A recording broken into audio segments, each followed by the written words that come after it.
διάθεση. Πάμε λοιπόν να περάσουμε στο επόμενο θέμα. Αξιοθαύμαστη γυναίκα. Ακριβώς. Την κυρία Λεμού, Μυρτώ Λεμού, που έχει αφιερώσει όλη της τη ζωή στο να βοηθάει τον συνάνθρωπό της και συγκεκριμένα στο να βοηθάει παιδάκια οικογενειών. Αθήγανων οικογενειών. Ναι. Σήμερα κάποιος με έχει ματιάσει, κάτι συμβαίνει. Του κοριτσάκι μου, θα βάλω την πεθερά μου να σε ξεματιάσει. Μπορείς. Μάνα Δέσποινα, ρίξε ένα εδώ στο 4. Ναι, και χθες είχε όλο πονοκέφαλο, κάτι δεν έχει δουλέψει. Πάμε λοιπόν σε αυτή την κυρία που πραγματικά θέλει να μπορούν να μαθαίνουν όλα τα παιδάκια γράμματα.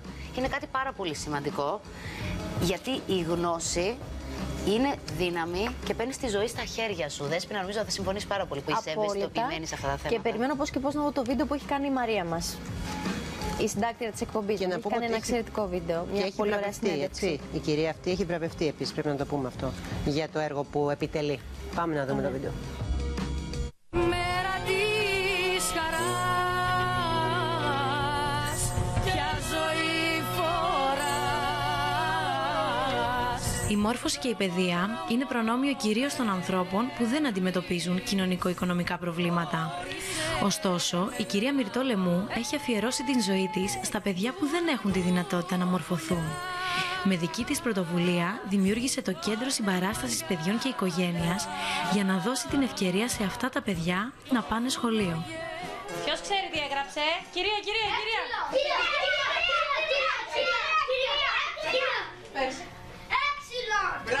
Το όνομά του ανθός. Τι είναι το Κέντρο Συμπαράστασης Παιδιών και Οικογένειας? Το Κέντρο Συμπαράστασης Παιδιών και Οικογένειας είναι ένα κέντρο που ο σκοπός μας είναι να βοηθήσουμε τα παιδιά πρώτα. Να τα βοηθήσουμε να ενταχθούν στο σχολείο. Είναι παιδιά κοινωνικά αποκλεισμένα που συνήθως είναι στους δρόμους και δεν πηγαίνουν σχολείο. Εμείς θέλουμε όλα τα παιδιά να πάνε στο σχολείο και να έχουν ένα καλύτερο μέλλον.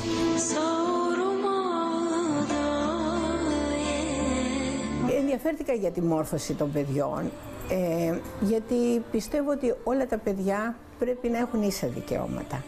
Εγώ σαν κοινωνική λειτουργός με ενοχλούσε εδώ και 20 χρόνια που ήταν τόσα παιδιά στους δρόμους και δεν πηγαίνανε σχολείο. Μερικά παιδιά δεν ξέραν ότι μπορούν να πάνε σχολείο. Τα πιο πολλά παιδιά ήταν παιδιά Ελληνόπουλα, τσιγκάνικης καταγωγής.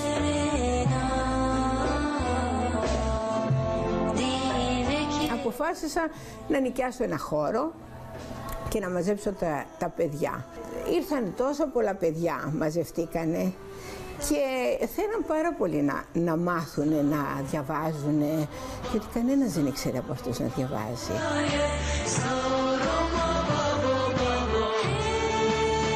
Ένα παιδί για να πάει σχολείο πρέπει να προετοιμαστεί. Πρέπει κάποιος να το διαβάσει, πρέπει να μπορεί να τα καταφέρει στο σχολείο. Τα παιδιά αυτά έχουν πολλά κενά, διότι στο σπίτι οι γονείς δεν ξέρουν πώς να τα βοηθήσουν τα παιδιά τους. Λοιπόν, εμείς προσπαθούμε και να τα βοηθήσουμε στα μαθήματά τους και αν να είναι καλά ντυμένα, λοιπόν τους προσφέρουμε καλά ρούχα, να είναι, και αν χρειαστεί έχουμε και ντουσιέρες που το παιδί θα κάνει μπάνιο αν χρειάζεται, γιατί υπάρχουν οικογένειες που είναι άστεγες, που μπορούν να μένουν σε ένα αυτοκίνητο και να μην έχουν τρόπο να χαίρονται τα παιδάκια και το μπάνιο χαίρονται και θέλουν να είναι καθαρά περιποιημένα με την τσάντα τους όπως όλα τα παιδιά, και όταν πηγαίνουν έτσι στο σχολείο πολλές φορές μου λένε «Μα είναι δυνατόν αυτό να είναι τσιγκανόπουλο?» Λέω «Είναι». Μου λένε «Μα τι, μα φαίνεται μια χαρά». Λέω «Γιατί να μην είναι μια χαρά?»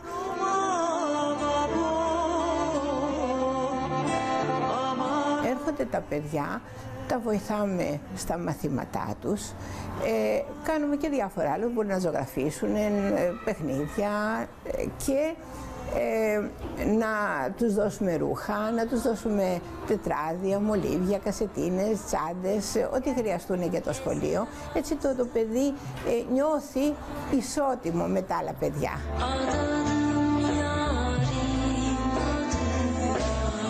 Ο χώρος αποτελείται από παθιασμένους ανθρώπους που προσφέρουν τη βοήθειά τους εθελοντικά. Εγώ εδώ είμαι δασκάλα. Ασχολούμαι με παιδιά από πρώτης δημοτικού μέχρι και τρίτη γυμνασίου αυτή τη στιγμή. Κάποια από αυτά τα παραλαμβάνω και από το σχολείο τους. Τα φέρνω και αρχίζουμε και κάνουμε μάθηματα. Βοηθάω στα μαθήματα του σχολείου. Κάποια από αυτά τα παιδιά έχουν διάφορες δυσκολίες.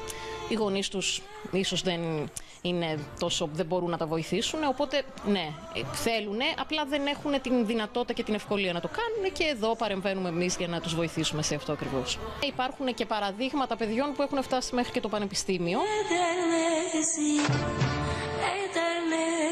Ασχολούμαι λοιπόν με τη σχολική ένταξη των παιδιών. Έχουμε κοινωνική υπηρεσία στο κέντρο μας. Παίρνουμε τις οικογενειακές καταστάσεις, βρίσκουμε τις χρονολογίες, τα ξετρυπώνουμε από την κουβερτούλα τους και τα στέλνουμε σχολείο. Ως κλινική λειτουργός του κέντρου, ασχολούμαστε με τις οικογένειες των παιδιών.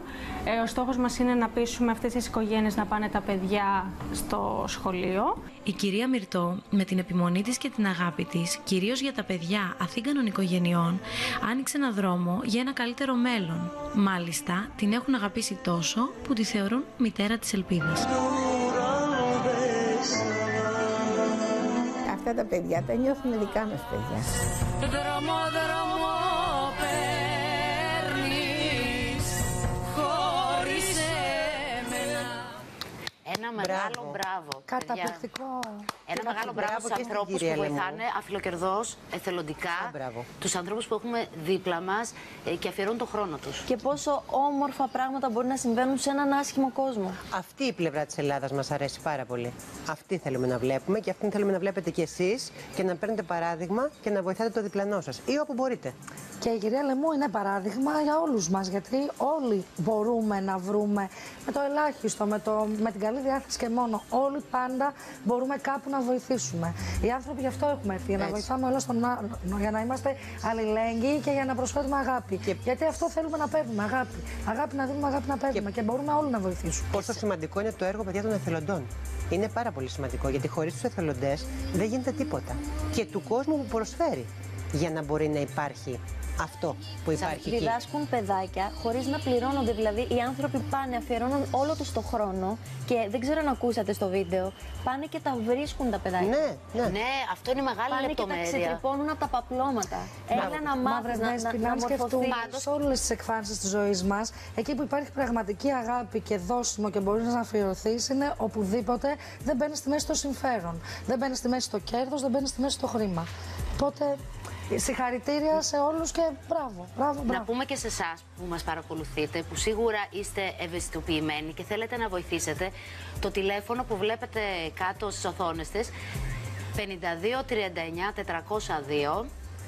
Όποιοι θέλουν να βοηθήσουν, θα κάνετε μεγάλο καλό και πιστεύω ακράδαντα ότι το καλό που κάνουμε επιστρέφεται κιόλας και μεταφέρεται, να μεταφέρουμε θετική ενέργεια. Και σε αυτό το σημείο, γιατί πάρα πολύ σωστά όλες εδώ έχετε επισημάνει ότι το μεγάλο έργο το κάνουν και οι δασκάλες που ξετρυπώνουν τα παιδιά, που εθελοντικά βοηθούν, και στην τηλεφωνική μας γραμμή έχουμε μια τέτοια γυναίκα. Έχουμε την κυρία Πέπη Κάραλη να μας μιλήσει ίδια για το έργο της. Καλησπέρα σας. Κυρία Καραλή. Καλησπέρα σας και σας ευχαριστούμε πάρα πολύ που μας καλέσατε. Εμείς σας ευχαριστούμε γιατί είστε ένα λαμπρό παράδειγμα για όλους τους ανθρώπους που μας βλέπουν αυτή τη στιγμή. Ποιο ήταν το κίνητρο που είχατε εσείς για να ασχοληθείτε με αυτή την ιστορία? Εγώ έψαχνα πώς βρέθηκα μέσα στο χώρο. Ναι. Έψαχνα ένα εστιατόριο στην περιοχή του Ψηρή και συνάντησα εκεί ένα παιδάκι που πουλούσε λουλούδια. Είχα διαβάσει για το έργο της Μυρτώς. Ο μικρός μου έδειξε το εστιατόριο. Βγάζω ένα κέρμα να του δώσω και την ώρα εκείνη, χωρίς να τη γνωρίζω καν τη γυναίκα, του λέω την κυρία Μυρτώ την ξέρεις, πηγαίνει σχολείο? Εκείνος λοιπόν βγάζει το κέρμα, μου το επιστρέφει και μου λέει: άμα γνωρίζεις τη Μυρτώ, δεν μπορώ να πάρω λεφτά από σένα. Πόσο χρονών ήταν? Πόσο χρονών? Ο μικρός ήταν 6-7 χρονών. Μωρό, πολύ μικρό παιδάκι. Ναι, πήγαινε ήδη σχολείο. Ενθουσιάστηκα, αποφάσισα να τη γνωρίσω. Είμαι 11 χρόνια δίπλα της και απέκτησα κι εγώ με τη σειρά μου έμπνευση. Γιατί δεν εμπνέει μόνο τα παιδιά, εμπνέει και τους μεγάλους.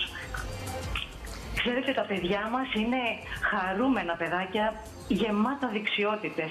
Αλλά αν αυτή η δεξιότητα δεν καλλιεργηθεί για το καλό, αμέσως γίνεται πονηριά Βλέπε παραβατικότητα. Έχετε δίκιο. Θέλετε να μοιραστείτε μαζί μας κάποια πολύ συγκινητική ιστορία ή κάτι που σας είπε ένα παιδάκι που είναι εκεί κοντά σας? Ξέρετε τι, το σχολείο για τα παιδιά είναι καμιά φορά μοιάζει σαν να προσπαθείς να βάλεις σε ένα ξυπόλυτο παπούτσι. Εάν το ποδαράκι έχει πληγές, το παπούτσι το στενεύει, τον ενοχλεί. Και εκεί είναι η δική μας η φροντίδα, να αρχίσουμε από την ενθάρρυνση και να καταλήξουμε στα καθαρά ρουχαλάκια. Απίστευτο. Αυτό που θα ήθελα πραγματικά να πω και αυτό που θεωρώ πολύ άδικο είναι ότι δεν υπάρχει κανένας έλεγχος ή καλύτερα δεν υπάρχει μέριμνα. Ώρες σχολείου, όλα τα πάρκα της περιοχής μας είναι γεμάτα παιδιά πάνω στα ποδήλατα και κανείς δεν ενδιαφέρεται να του πει «Έλα εδώ παιδάκι μου, γιατί δεν είσαι στο σχολείο τέτοια ώρα?» Άρα εσείς βρίσκετε και τα παιδιά αυτά, σωστά? Τα αναζητάτε, ναι. Τα βρίσκετε και τα φέρνετε στο σχολείο. Εμείς αυτό είναι η σχολική ένταξη. Εμείς τα γράφουμε στο σχολείο. Όμως υπάρχει σχολική διαρροή. Τα παιδιά είναι μικρά και θέλουν τα όρια τους. Αλλά πρέπει να δίνονται και από την οικογένεια τα όρια, γιατί εσείς δεν αρκεί να τα βάζετε. Θέλω να σας ρωτήσω και κάτι. Το δικαίωμα του παιδιού πάει περίπατο. Σωστά. Είδαμε και στο βίντεο που παρακολουθήσαμε πριν από λίγο, είδαμε ότι έχετε και αρκετά νέα παιδιά που είναι εθελοντές. Βεβαίως, είναι φοιτητές που ανάμεσα στις σχολές τους, στα κενά που έχουν, έρχονται στο κέντρο μας και προσφέρουν εθελοντική εργασία. Εσείς πόσες ώρες απασχολείστε εκεί? Εγώ είμαι εδώ Τρίτη, Τετάρτη και Πέμπτη, από το πρωί στις 10 μέχρι το απόγευμα στις 6. Έχετε δικά σας παιδιά? Έχω ένα γιο 33 χρονών. Να σας ζήσει. Ο γιος σας συγκινείται με αυτή την κίνηση?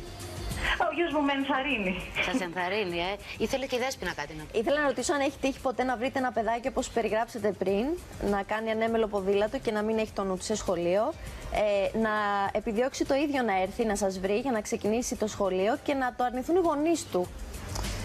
Όχι, όχι. Αυτό δεν συνέβη ποτέ.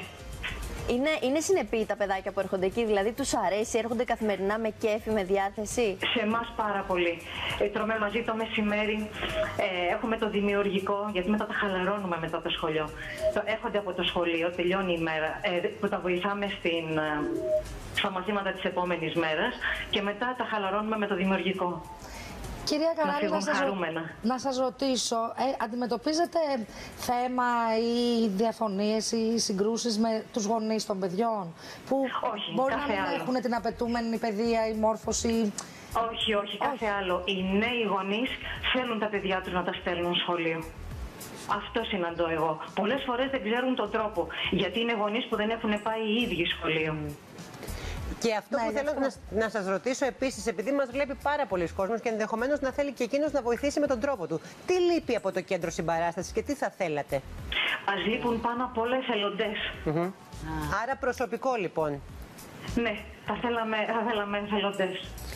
Και μια τελευταία ερώτηση. Η ύλη που παραδίδεται στα παιδάκια είναι η ύλη που παραδίδεται στα δημοτικά σχολεία, τα κανονικά σχολεία? Που σημαίνει ότι είναι. Ναι. Μέχρι τι τάξη, ας πούμε, μέχρι τι ηλικία είναι τα παιδιά που έρχονται και μαθαίνουν γράμματα κοντά σας?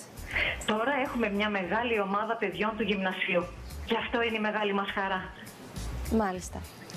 Πήραν απολυτήριο δημοτικού και έχουν εγγραφεί στα γυμνάσια της περιοχής. Είστε παράδειγμα προς μίμηση. Σας ευχαριστούμε καταρχήν που υπάρχετε. Εμείς σας ευχαριστούμε που υπάρχετε, αυτό που λέει η Δέσποινα. Σας ευχαριστώ που τον εθελοντισμό δεν του αξίζει να τον κολακεύεις. Είναι ένας ανεξερεύνητος θησαυρός. Ελάτε κοντά μας να το ζήσετε. Αχ, ευχαριστούμε πάρα πολύ. Θέλετε μήπως άλλη μια φορά τελευταία να μας δώσετε τα τηλέφωνα επικοινωνίας για να μπορούν οι τηλεθεατές μας να επικοινωνήσουν μαζί σας? Βεβαίως. Είναι το 210 5239 402. Αυτό το έχουμε και εμείς. Υπάρχει κάποιο άλλο τηλέφωνο εκτός από αυτό? Όχι, αυτό είναι μια χαρά. Σας ευχαριστώ και πάλι που ήσασταν κοντά μας. Να είστε καλά εμείς.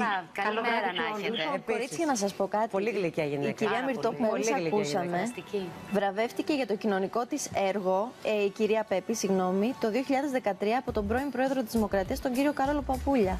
Έχει βραβευτεί αυτή η γυναίκα. Η κυρία Μυρτό έχει βραβευτεί. Η κυρία Μυρτό, η κυρία Πέπη είναι δασκάλα που μας μίλησε. Σωστά, η επικεφαλής. Αλλά είδες ότι η κυρία Μυρτό ήταν έμπνευση για την κυρία Πέπη και αυτό το μήνυμα μεταφέρθηκε από το εξάχροno 9χρονο παιδάκι που τι λένε, από το μικρό θα μάθει την αλήθεια. Ήξερε όμως η κυρία Πέπη για την κυρία Μυρτώ και το έργο της. Γι' αυτό και ρώτησε το παιδάκι. Που σημαίνει ότι το είχε κάπου δει, κάπου ακούσει, το είχε ψάξει.